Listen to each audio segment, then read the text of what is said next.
से वादा किया था कि सरकार द्वारा लागू की गई यूनिफाइड पेंशन स्कीम की हर खबर के अंदर छुपी खबर के साथ हम जल्द ही फिर हाजिर होंगे और वादे के मुताबिक हम ऐसी खबर के साथ आपके सामने मुखातिब हैं जिसे सुनकर सभी कर्मचारियों को जोर का झटका बहुत जोर से लगने वाला है। जी हां दोस्तों, ये खबर ही कुछ ऐसी है कि सरकार ने जो यूनिफाइड पेंशन स्कीम का ऐलान किया है उसमें वॉलंटरी रिटायरमेंट या स्वैच्छिक सेवानिवृत्ति या वीआरएस लेने की इच्छा रखने वाले कर्मचारियों के साथ बहुत बड़ा खेला हो गया है। दोस्तों, यूनिफाइड पेंशन स्कीम यानी यूपीएस में यदि कोई कर्मचारी वीआरएस लेना चाहता है तो कर्मचारी की क्वालिफाइंग सर्विस 25 ईयर होनी चाहिए। चलो, अब आप कहेंगे कि इसमें क्या है, पहले 20 साल थी अब 25 हो गई है।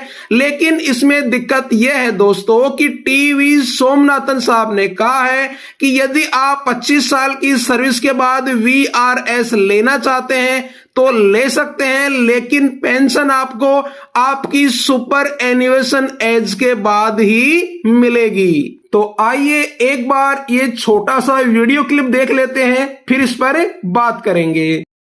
दूसरा सवाल, वॉलंटरी रिटायरमेंट में भी ये 25 ईयर मिनिमम सर्विस का प्रोविजन रहेगा, लेकिन उसमें pension will start only from superannuation, not from the date of voluntary retirement. तो दोस्तों, इसका मतलब यह है कि यदि आप 25 साल की क्वालिफाइंग सर्विस के बाद वीआरएस, वॉलंटरी रिटायरमेंट या स्वैच्छिक सेवानिवृत्ति लेना चाहते हैं तो ले सकते हैं, लेकिन पेंशन आपको तुरंत नहीं मिलेगी।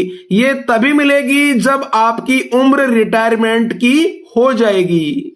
अभी समझ में नहीं आया तो चलो एक एग्जाम्पल से समझ लेते हैं। मान लीजिए किसी कर्मचारी का रिटायरमेंट 2040 में होना है, लेकिन कर्मचारी 2032 में वॉलंटरी रिटायरमेंट लेना चाहता है क्योंकि 2032 में उसकी सर्विस के 25 साल हो गए हैं और कर्मचारी वीआरएस ले लेता है। तो कर्मचारी को पेंशन पता है कब से मिलना स्टार्ट होगी, 2040 से। यानी कर्मचारी इस दौरान बिना किसी पेंशन के रहेगा। और हाँ, इसके अलावा वीआरएस लेने पर ग्रेजुइटी, ईएल इनकेसमेंट और लमसम अमाउंट वीआरएस लेते ही मिल जाएगा या वो भी सुपर एन्युएशन एज पर ही मिलेगा, ये क्लियर होना भी अभी बाकी है। तो आप इस विषय में क्या सोचते हैं, कमेंट जरूर करें। और हाँ, लाइक, कमेंट, शेयर और चैनल को सब्सक्राइब करने में बिल्कुल कंजूसी ना करें, यहां कौन से पैसे कट रहे हैं। तो जल्द मिलेंगे यूनिफाइड पेंशन स्कीम की एक और छुपी खबर के साथ। अपना और अपनों का ख्याल रखें। जय हिंद।